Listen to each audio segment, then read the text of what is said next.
So welcome to episode 2 of Know Your Creator. And this week we have none other than what you will formerly know him as God's Geek, now renamed and rejuvenated through as ElkDudeYT. So it's a pleasure to have you on this week, brother. How are you doing today? I'm doing good, man. I appreciate you having me on. I don't know how I'm going to follow Boom, but I'll do my best. No, it's awesome having you on. It's awesome having you on. It's one of the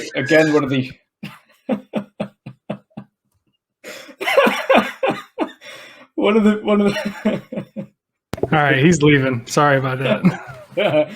It's all right.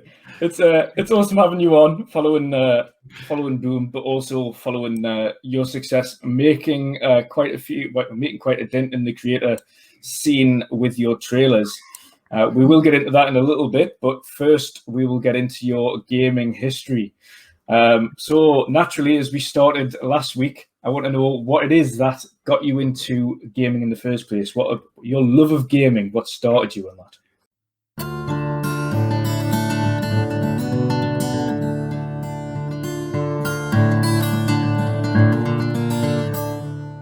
I honestly couldn't tell you. I mean, honestly, I was always fascinated by gaming. I remember as a kid, I wasn't really allowed to play a lot because I was having issues with it was epilepsy basically. I grew out of it and everything, but obviously those patterns and flickering lights that might have set off an episode for me. So that after I grew out of that though, my dad had a Sega Genesis.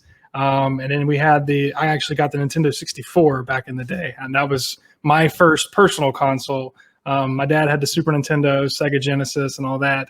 But it was just like watching my dad play his Genesis with my uncle and everything.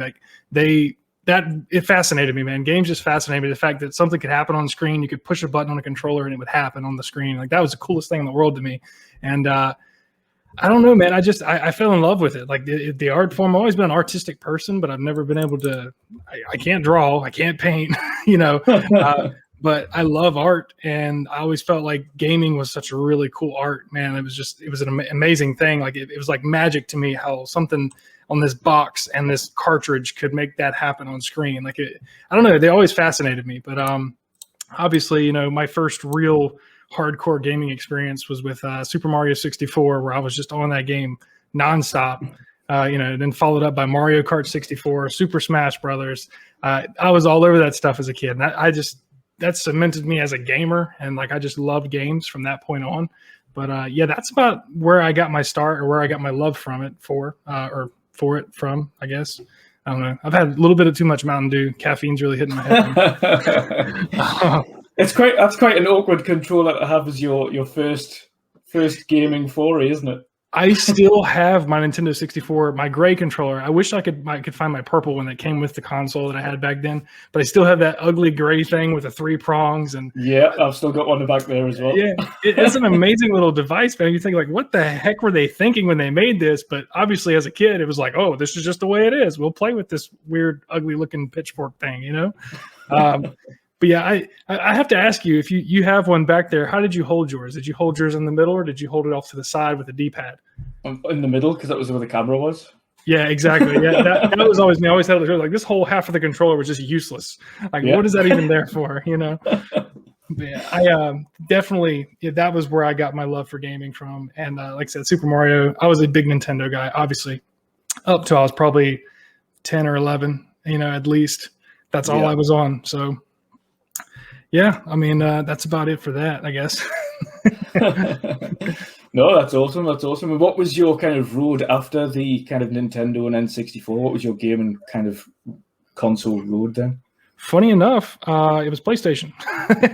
My buddy had a PS1 when I had the Nintendo 64, and I'd always go to his house, and we play Crash and NASCAR 99, because we're over here in the South, and everybody's got to have a NASCAR game. But we played stuff like that, so I kind of knew about PlayStation. Never really wanted one for myself, but around my 10th or 11th birthday was when the PS2 had been out for a little while, and I remember conning my brother my brother that was just in here, I conned him into putting our money together on our birthday, because we had the same birthday 3 years apart. My mom and dad had a very strict schedule on how they did things. So same birthday, 3 years apart. I was like, I'm going to take advantage of this. We both had $175 for our birthday from the whole family. I was like, let's put our money together and get a PS2. So we did. We got the PS2, and I was on that, for the next year or two, maybe 3, until my dad won an original Xbox bundle from his job for a Christmas party.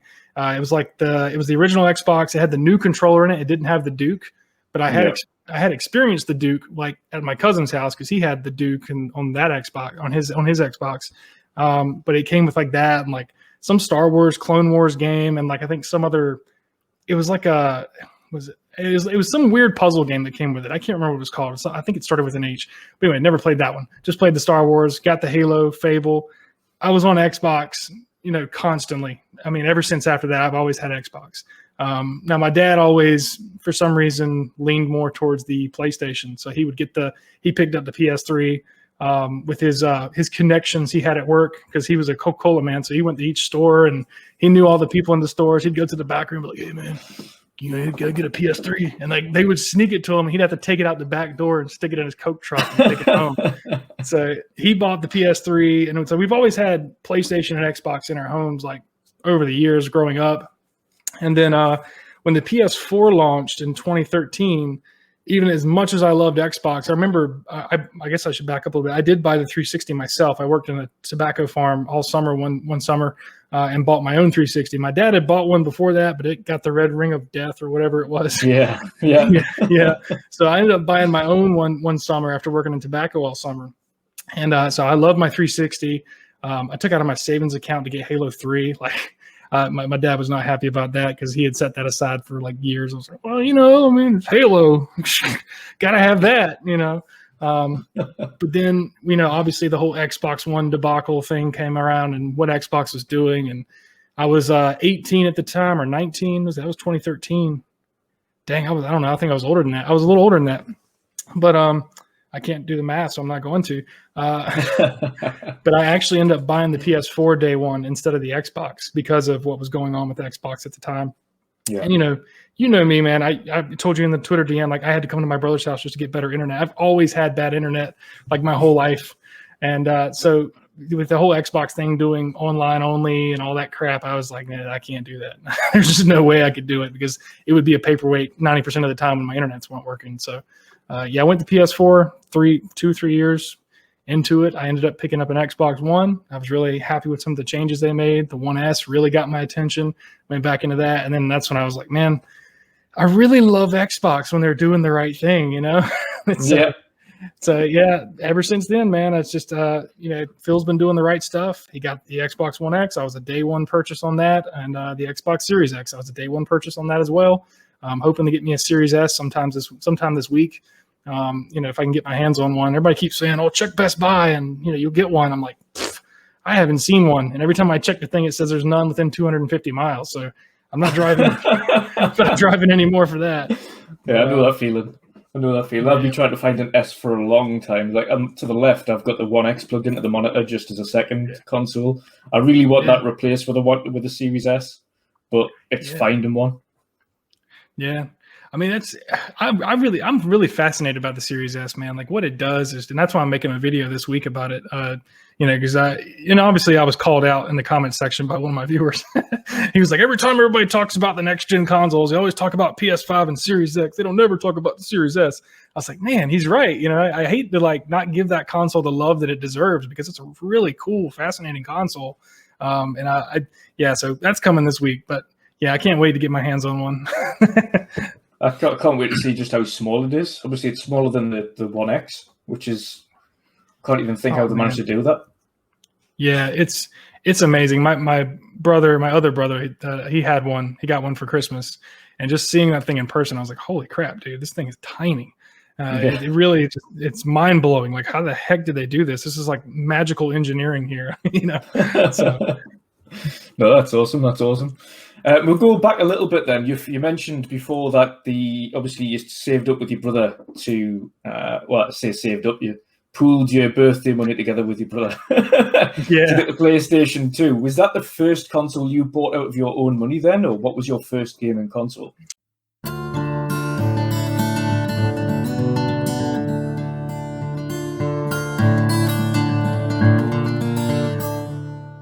Yeah, I mean, I guess that would be the first one we bought with our own money.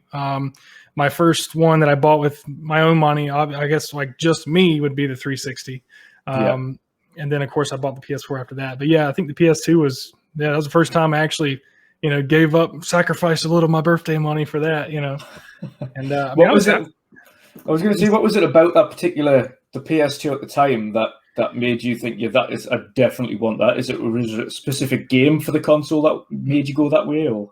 Funny enough, it's just showing my age, I guess. Back when Blockbuster was a thing here, they would actually rent out consoles, and we went to the beach one vacation one year. Like I think it was the year the PS2 came out, or maybe right after, and we rented a PS2 from Blockbuster with a bunch of games and played it. And of course, seeing that, like I was like, "Whoa, man, these graphics are insane! They're so realistic." Of course.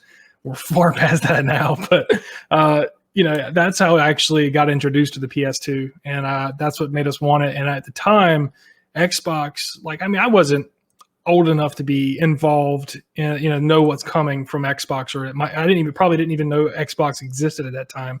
All we knew was there was PS2, and that's what was in the store right then. So that's what we ended up getting. There wasn't really any exclusives, like I've said before in some of my videos. There was never any PlayStation exclusives that I really identified with, or like I just loved and had to have them.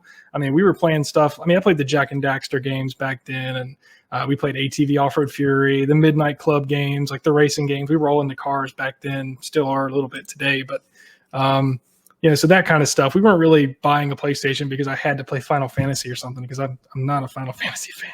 So I'll whisper that. Lose about 400 subs already. But yeah, so that was the first kind of foray into that.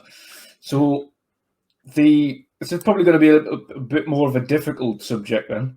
But what was your favorite, or what is your favorite game franchise, and or favorite game?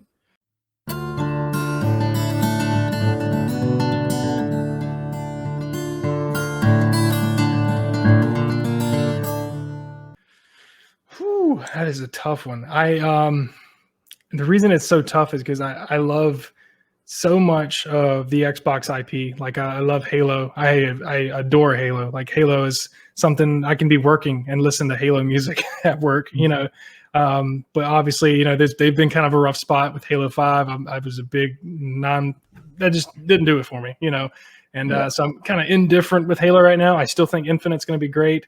But Fable, I think, is kind of in the same way. Like I always loved Fable. I love that humor, that charm from 1 and 2, and then 3 kind of just, once again, just fell off. It wasn't what it should have been. So I'm kind of indifferent towards them. But if I had to say my favorite franchise and my favorite game, I would probably still give it to Halo, and I'd probably give it to the one that people don't expect, is Halo Reach, because I think Halo Reach though was just I don't know, the multiplayer, that was like the last real evolution we had of it, and it was a great game, had a good story. I loved playing through that game split screen with my buddy. I just remember I was dating my wife at the time, and when Reach came out, all three of us went to the midnight launch. I don't know why she was there. She didn't care to be there at all. And we still had to, after we got the game at midnight, we had to drive and drop her off just to get home. So me and my buddy literally spent the next 2 days just playing Halo Reach. And we played from beginning to end the campaign, and then we hopped in the multiplayer, sleeping 2 hours at a time. I'd sleep 2 hours, and he'd play, and then I'd wake up, and then he'd go to sleep for 2 hours. I mean, literally, my wife, obviously was my girlfriend at the time, she came to the house and opened our door, and the sunlight came in, and we were just oh God, sunlight, I mean, it probably smelled like sweat and farts in there, I'm pretty sure. We were just going at it for 3 days straight on Halo Reach, just a straight binge. And say I'd have to give it to Halo in that game, because I've never had that kind of that no other game I know of has ever had that effect on me. So I like to take baths. I just want to make that clear.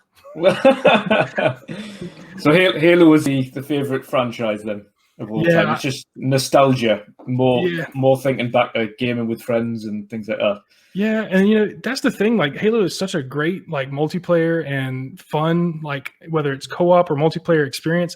But also on top of that, Halo's always had that single player story that was like epic and emotional at the same time. That's why I love that music so much, because it reminds me of those moments that you had in the game and the story, whether it was, the flood coming after you and I can't remember what it is now. I'm just going to move on because a lot of Halo fans are going to hate me right now. But in Halo 1, where it was dark and scary and the flood's coming after you, those feelings like that the story mode always delivered, man, it was awesome. And that's why I love it as a whole. Like sometimes Call of Duty's like people tell you all I do is play multiplayer. I don't ever play single player. I'm like, that kind of sucks because these are their single player games pretty good, usually. But Halo has never been that for me. It has always been I love the whole package, all of it. Whether it was firefight, multiplayer, single player, I loved every bit of it. So I have to give it to Halo. Yeah, I always had fond memories of playing through the campaign just on split screen co-op. Yeah, man. All the way through, start to finish. And Halo 2 was the one that did it for me. Halo 2, just loved that. Yeah. Halo 2 is probably is a tight second place for me. Halo 2 still, that game, I still remember the hype around that game, man. That was incredible when it came out. And that was another one that I played a lot of split screen with my brothers and my buddies. We'd play 3 and 4 player split screen multiplayer and, sticking each other with a plasma grenade, just laughing like madmen because it was just so fun, dude. Like, so many games nowadays forget about the fun factor, and those games just nailed it every game. It was awesome. Yep. I mean, it's a good job we've got a lovely Halo tournament coming up shortly, though. Yeah, I see that with Tushy and the guys. I don't know who I'm rooting for. I should have tried to hop in there, but I'm not that good, man. I've played too much Call of Duty and too little Halo ever since Halo 5 came out, to be honest with you. To be fair, we're not that good either, but I thought it's a bit of fun. Why not? Yeah. Yeah. I'm going straight up against Gimmon Beyond the Box though, so we're out. Yeah. First round out. At least you're not going up against 3-Bit with Fun Speculation. I hear he's just nasty, like headshots all day. Like I would hate to go against that guy. He would make me hate Halo. Forky's exactly the same. Really? Forky is just ridiculous. Yeah. Man. I don't want to play with those guys. Overall, he's just ridiculous in shooters though, because he's the same on Call of Duty. Like, really, he's just nasty. Wow. Yeah, I got to see that. Because I have this idea of myself in Halo, like, no, because growing up, man, playing Halo, nobody could touch me. Like, none of my friends and my brothers, nobody could touch me in Halo. We would do the whole handicap thing where it was them two against me, and I would still win. So like now hopping back in after not playing in so long, and I suck like so bad. And I get so frustrated. I'm like, you just want to throw the controller. I'm like, what happened to me? I'm a washed up old Halo player, No, I feel the same at times. Don't worry. Feel the same. Dear me. Yeah. And following on from your favorite franchise of all time, then, what is the favorite console of all time for yourself? Ooh, that's tough. I think I still have to give it to Nintendo 64. I think because that was the first console where I had a lot of party games like the Mario Kart 64, 4-player split screen, Super Smash Brothers. I think if I had never had the Nintendo 64, I probably wouldn't love gaming as much as I do today, because that console was such a great, fun co-op party game console. Like everything that came out on it, even Donkey Kong 64 had a 4-player split screen mode, and you could shoot each other with coconuts and crap. I don't know, it was weird, but I think that was my favorite console of all time. So I know that's hard to hear because I love Xbox so much, but hey, the Series X might take it, a couple of years. Let that Fable and that stuff start rolling out. I may have to knock that 64 out of the way.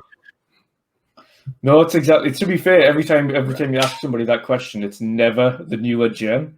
Like they'll think fondly on last gen and the games that we played, and fondly on this gen and the games that we played, but it's never the same as looking all the way back to that first kind of console you played on. You just think, no, that's still the favorite one.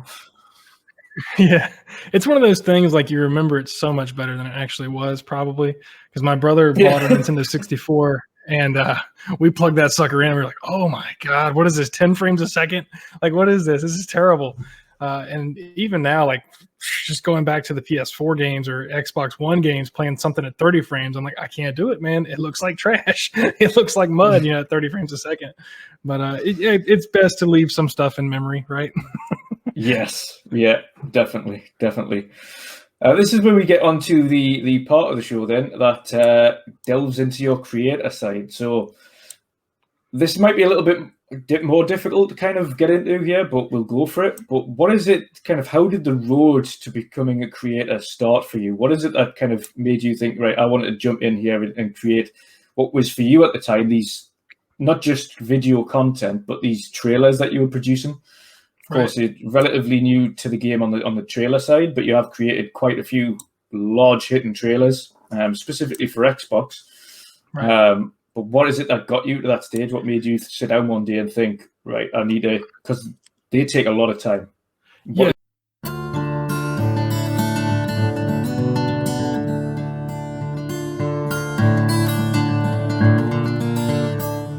is it that got you to that? I've told some people this who are on the channel who've been with me since the beginning. Like I've only been doing YouTube for 2 years, or coming up on 2 years, I think.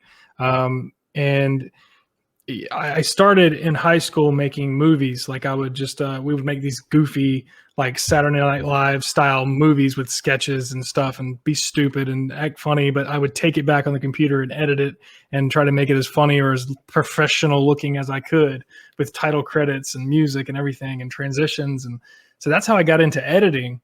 But then, I never really spent a lot of time on YouTube, probably till about 4 or 5 years ago.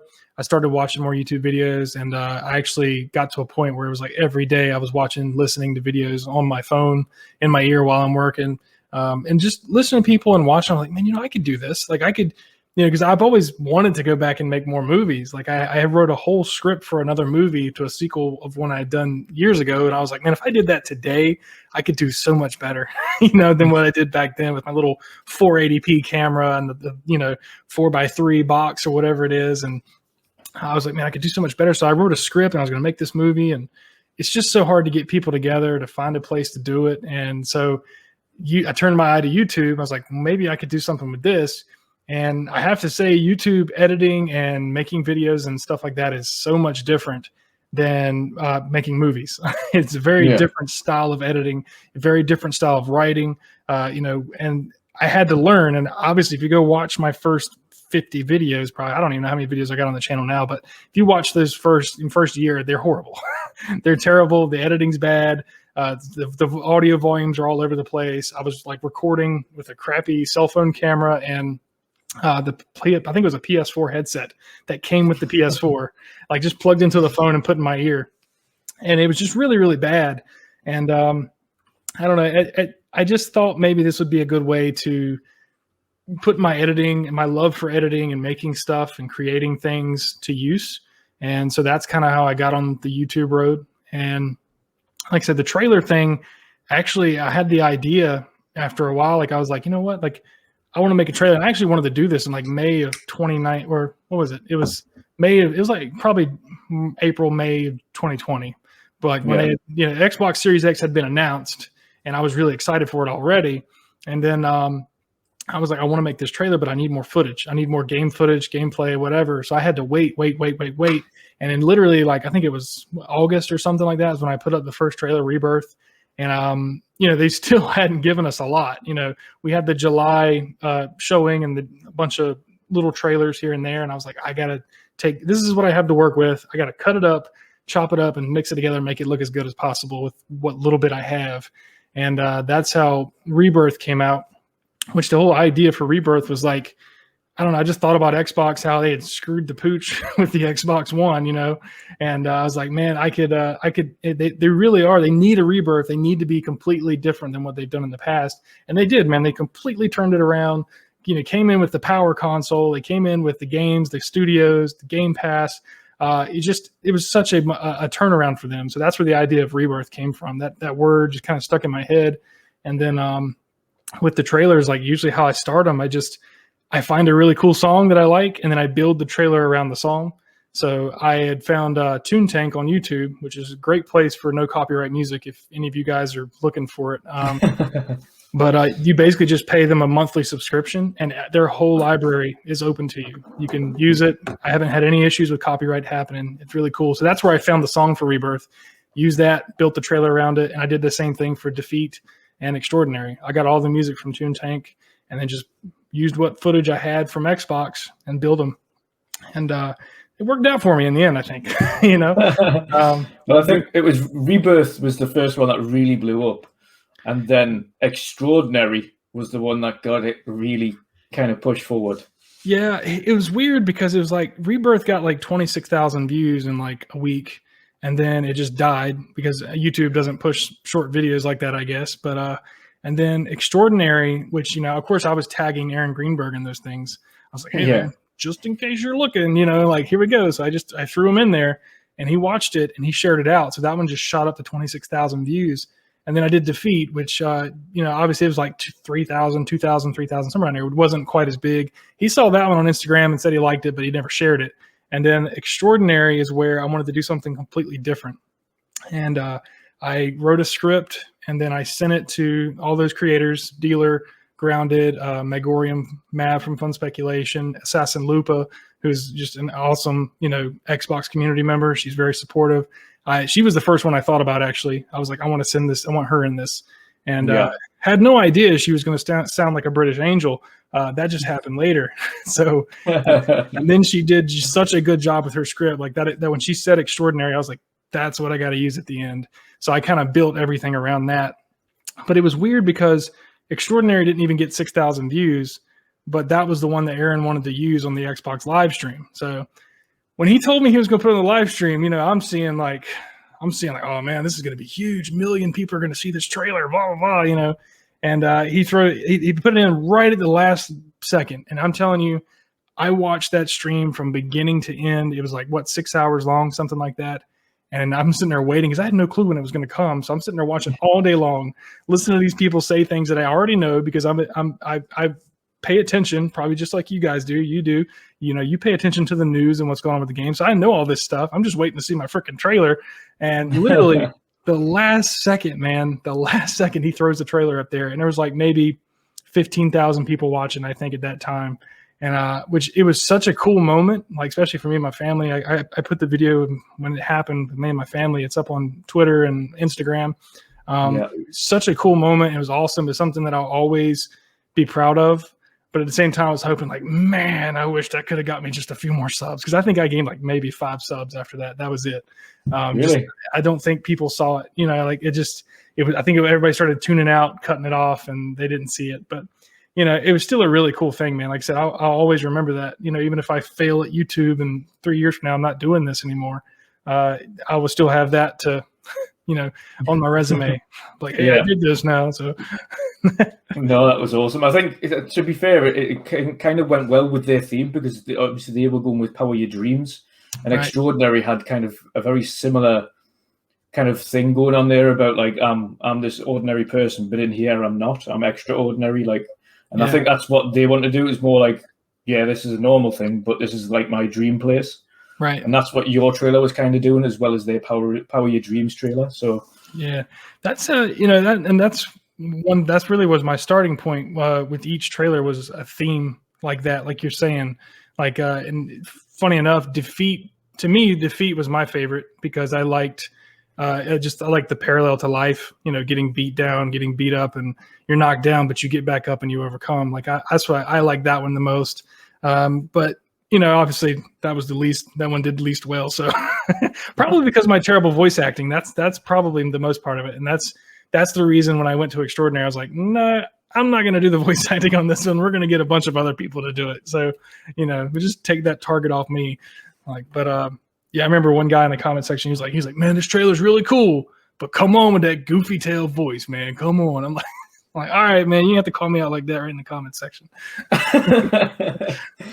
So what is it? I mean, obviously that's the kind of journey into the video creation side, and obviously making trailers and making movies and how it come to be on that side. So obviously you don't just create videos these days. Like a lot of us, you also podcast. So what was kind of your journey into jumping into podcasts for the first time then, and which one? Honestly, I've only done 2 podcasts on my channel.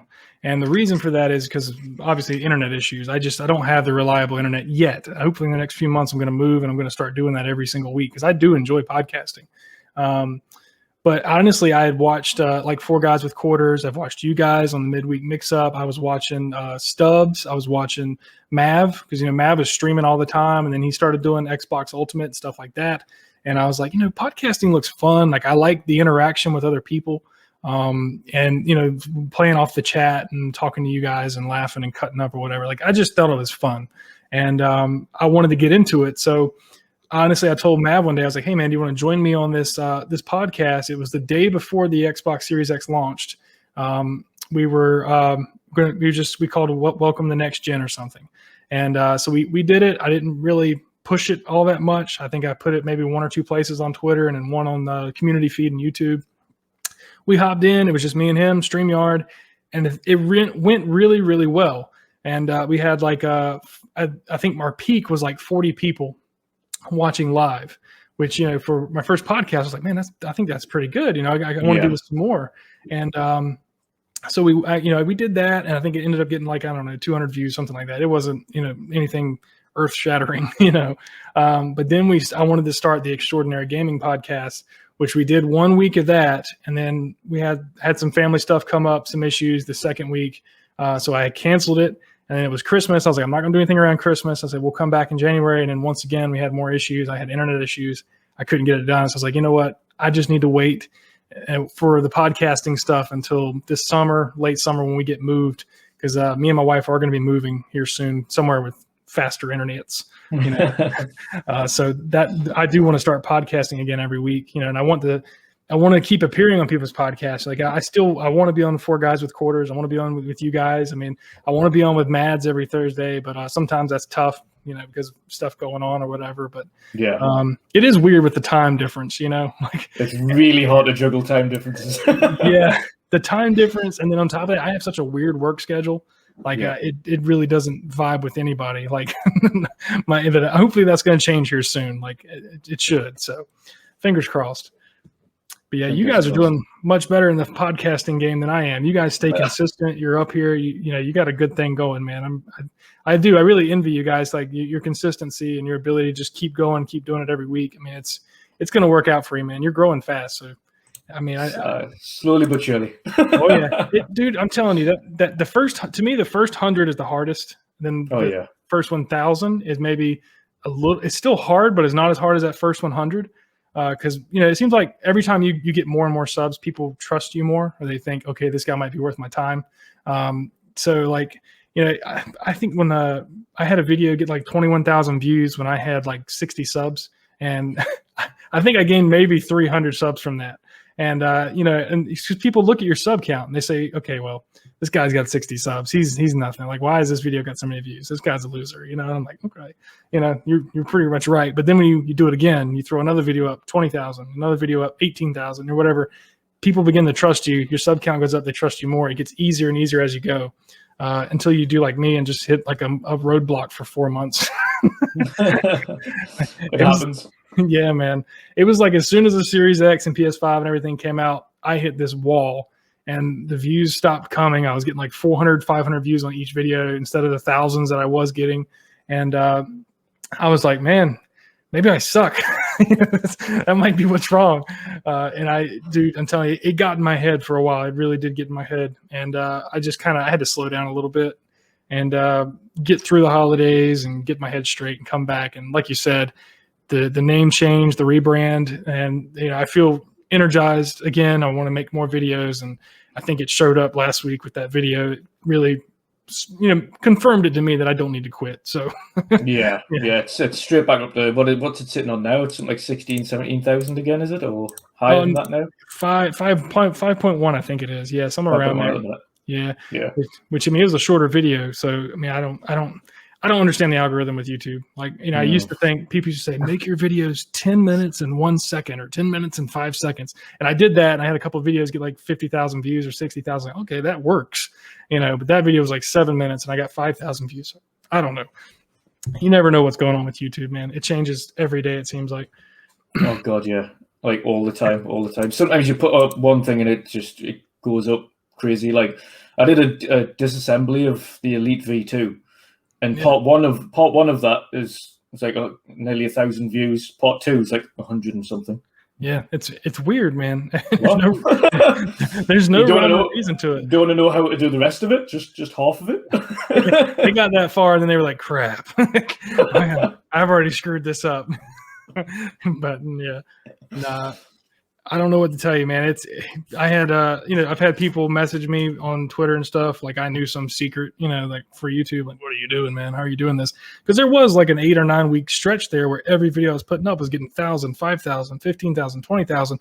And I was like, maybe I've found the Holy Grail. I don't know what's going on here. Like, whatever I'm doing, it's working. And people ask me like, dude, I don't know. I have no idea.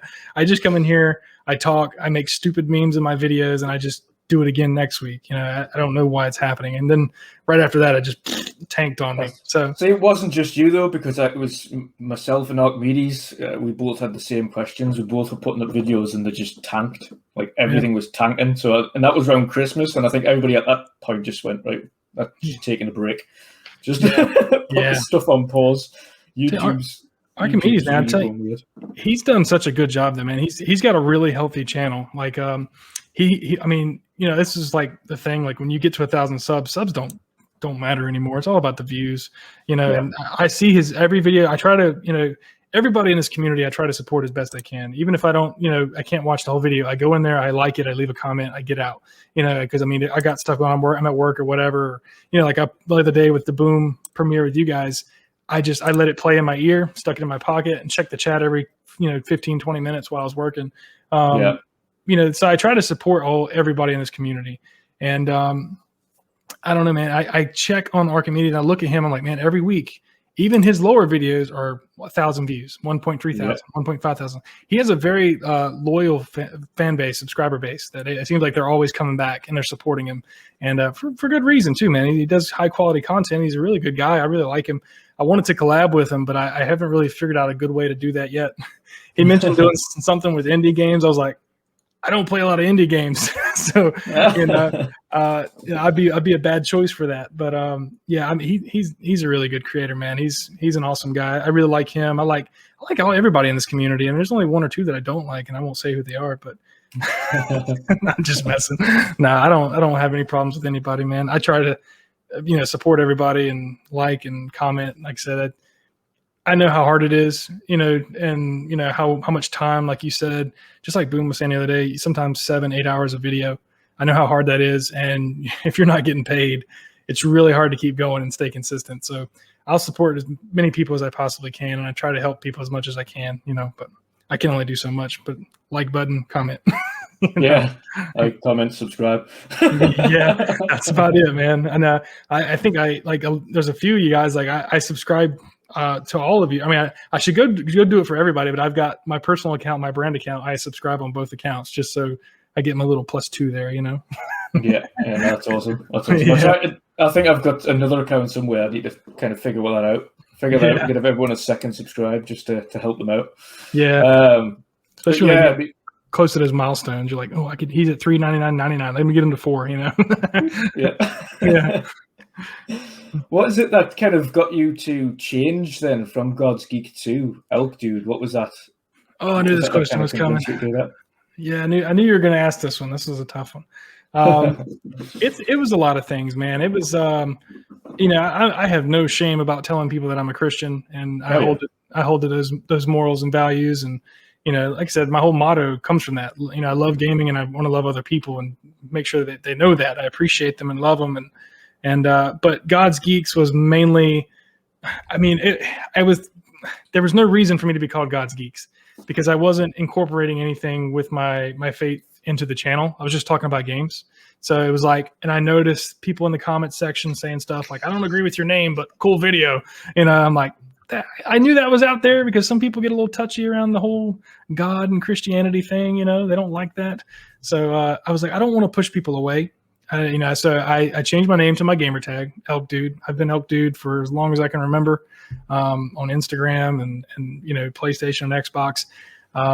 but it was mainly that I don't want to push people away, and I don't want people to who maybe are looking for you know how they are on YouTube. There's tons of them, Christian gaming channels. You know, people come for that, and there's like, this guy's not talking about anything. He's just talking about games the whole time and making fart jokes. Like, what is this? You know, I'm like okay, you know. So that's why I did it. I changed it to ElkDude. It's my gamer tag. It's simple. And then I started the second channel that I have, which is Optimal Christianity, so I could talk about that other stuff to make those people happy. So I don't feel like I'm giving people a choice. You know, like if you come to ElkDude, you're going to get clean gaming content. I'm not going to curse. I'm not going to, you know, get vulgar or anything like that. I make plenty of jokes that, you know, may ride the line, you know, but, you know, and of course, 12-year-old humor, you know, I got plenty of that up there. But yeah, I just, you know, I don't know, man, that's about it. Like, I felt like being God's Geeks I didn't want to push people away from the channel. I wanted everybody to feel welcome, you know, but at the same time, if you know me, you know me. You know, if you know I'm a Christian, you know I'm not going to curse and act stupid. You know, I mean, I'll act stupid when I start live streaming. You'll see me when I get in Warzone matches. I can act pretty stupid. But you know, that's about it, man. I don't really know what else to say about that. I know some people were disappointed by the change. Some people said, "Oh, the other name was cooler." I'm like, yeah, but I just, you know, ElkDude is a little more neutral. You know. So yeah, I see that, but and this is what I don't understand about why people get so kind of uppity about religion as a whole, because God's Geek doesn't really necessarily say that you're any one particular religion. Right. God is all encompassing. Like, you all have your own religions, but ultimately the God or a God, whether it be Nordic, whether it be Christian, whether it be anything.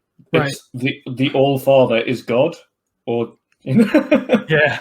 I mean, everybody has their own what thing they call God, or you know, whatever. Yeah, I get what you're saying there. Yeah, and you know, obviously, like I said, there was a few videos where I did talk about my faith, where I did talk about Christianity, and like I said, I'm not ashamed of it at all. I mean, I won't back down about it. You know, I just like I said, I didn't want to push people or alienate people or make them feel like they weren't welcome, because that's not the kind of, you know, Christianity itself is all about love and loving other people. And, you know, that's what it's about. And I don't want to push people away, or, you know, that was the whole thing. I don't know. But, you know, people are so sensitive nowadays, and that was the problem. People are so sensitive, you know. I mean, I have people like, you know, when I go to work every day, like I work in a place where I am the minority, if you know what I mean. And I get called a cracker quite a bit. But that doesn't bother me. I laugh it off, you know. I'm like, because I'm not sensitive about that thing, you know. Like I just laugh it off. I mean, I'm like, am I a saltine or am I a Ritz cracker? Like which one are you going for here, you know? And I was like, as long as they say Ritz, I'm good, you know, because I'm like, you know, Ritz is a little tan and they taste better, so you know. Yeah, I wish way to look at it. Yeah, I just wish people weren't so sensitive, man. That's what it is. But at the same time, you know, like I said, I didn't want to push anybody away. I'm spending way too much time on this already. I know. You have to cut like half of this out. I'm sorry. No, it's all right. It then explains behind it, and obviously people need to realize that there's a little bit more to it. But one thing then that you can't explain is, what is ElkDude? What's that about? Is it a love for hunting? Well, my last name is Elks, ELKS, and obviously I grew up in the '90s where everything was dude. What's up, dude? Hey, dude. Where's my car? Yeah, there you go, dude. You know, so I just grew up on that. That's where it came from. It was a play on my last name. Like, you know, I'm an Elks and I'm a dude, so ElkDude. And you know, like I said, that was my gamer tag. It's always been my gamer tag, like for as long as I can remember. Except when I was like really, I don't know. I was probably 15 when I had a different one. It was called like Cam the Worthy One, and that was a play on Thor. So, you know, but yeah, that's where ElkDude comes from. It's just my gamer tag. You know, I have on my Twitter, both my gamer tag for PlayStation and Xbox up there. If anybody wants to add me, feel free to add me. I love having people to play with when I can play. It's I haven't played anything in probably a good week, but that's going to change right after this interview, because me and my brother are going to jump on some Warzone. So awesome yeah. stuff. Yeah. Happy days. And it leads us nicely then into the last question, and that is obviously with the rebranding and everything else, is what do you see happening then for the future of the channel, and what have you got kind of lined up?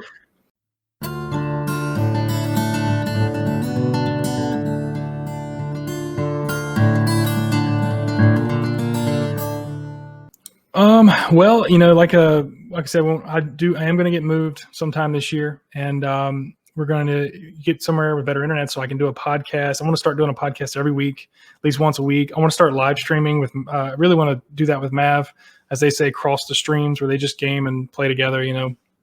I really want to do some of that, and the more not to grow like the live streaming thing. I know it's super difficult to grow a channel. Just live streaming. I mean, unless you're on Twitch and people are actually looking for a streamer, So really, the live streaming thing is just to spend more time with the community. The way I look at it is, I've got all these people who have subscribed to the channel. Like, if I have an opportunity to game with them or game with you guys, and I would love to be a part of that Halo tournament, stuff like that. Like, just have some fun gaming. Like, I'm not trying to get all mushy and stuff, man, but you get older and you got bills and kids and a wife and everything. You lose a lot of time with those friends that you used to spend all that time with, have fun. So it's really nice to be able to made all these friends like you guys and Mav and everybody, and being able to game with you guys. And that's more what the live streaming is for. So I do want to, with the channel, I want to start live streaming, doing a podcast every week, and just keep doing one video a week, hopefully. When I get to that point. Right now, I'm trying to hit that 2 video a week mark because they say it helps with the algorithm, but that's really tough because, like I said, I mean, it's, especially with my kind of stuff is like discussion videos. I have to write a script and edit it, and that's a good 8 hours easily. So, and I don't have that much free time.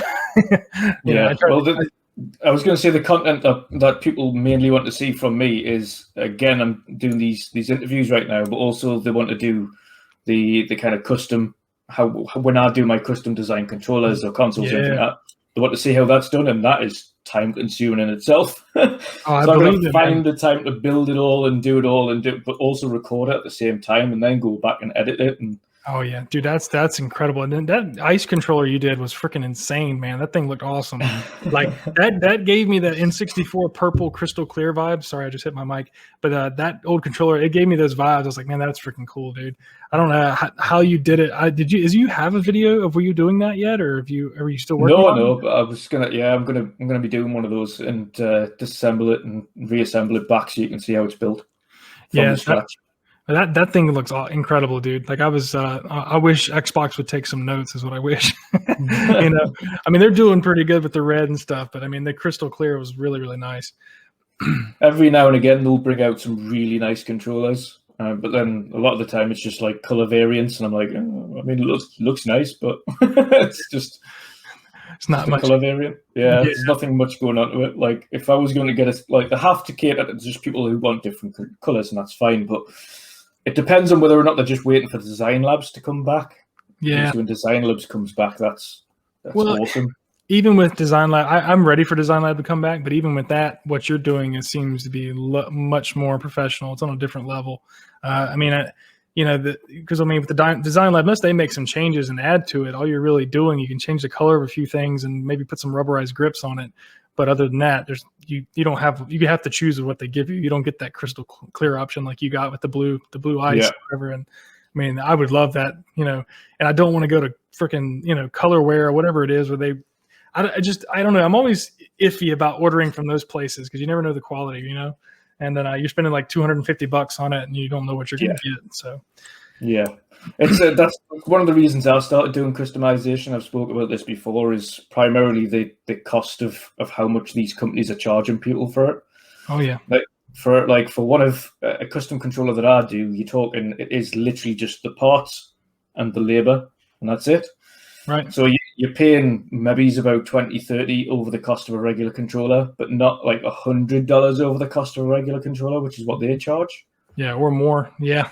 And more. Yeah, because like you say, colorware, etc., you're talking $150-200 for a controller. Like mine don't exceed like $80 tops, unless you're getting an Elite customized, in which case that's a bit different. Yeah. My brother just bought an Elite controller, and that's the first time I've ever held one. It actually is really, really nice. Like, I think I like it. That's awesome. Dude, it's insane. The attention to detail you got. Yeah, here we go. He's handing me this one. Yeah, I got the Elite here. That's the Elite. This is my plain Jane here. Elite V2 camo. Man, that's awesome. Yeah. See, I don't know how you do it, man. I'd be terrified to take that stuff apart. Especially on the new Elites, you've got the with the tension sticks that are a bit different, but right. Yeah, man, that's awesome, dude. I the last time I took something apart was my PS2 back in the day, and it was not good because when you work on a console, you should really unplug it from the wall. That's a really bad idea to start working on while it's still plugged in, because I got electrocuted and I about crap my pants. So I haven't taken a console or anything apart since, even though I know that, like, obviously it was just plugged in. But yeah, those controllers are awesome, man. I like what you do, man. Especially, I'm gonna have to get with you and get one of those blue ice for myself. No problem. You want one of them? Yeah. To be fair, I can do them in blue ice. I can do it in kind of a green translucent as well, with everything kind of with the green on the back end and the blue and the green on the bottom. I can do purples, pinks, you name it, kind of any color, but all translucent as well. Or I can do I can do a fully translucent. So yeah, they're quite crazy. The amount of stuff I can do with them now is just insane. Oh, got a little lag here. Yeah, a little lag, just a little bit. Okay. But yeah, that's absolutely awesome. And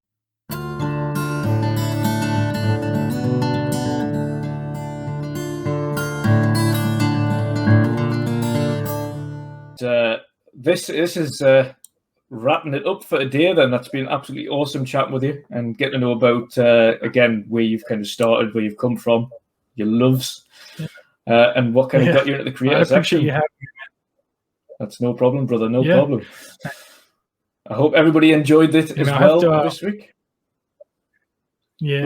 Well, when I get my own podcast going, I have to get you on with me. So we'll get everybody, get the whole crew together. The Avengers of podcast. Yeah. Most definitely. No, it's been absolutely awesome. Hope everybody enjoyed this week as well with God's Geek, as like say formerly known, but now you know him as ElkDude.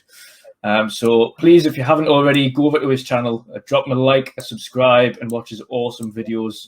Again, he's having a bit of a resurgence himself as well with his new content and a new lease of life on the channel. So make sure you share that love. But yeah, if you want to take it away, let them know where they can find you and what you've got coming up over the next week or so. Sure thing.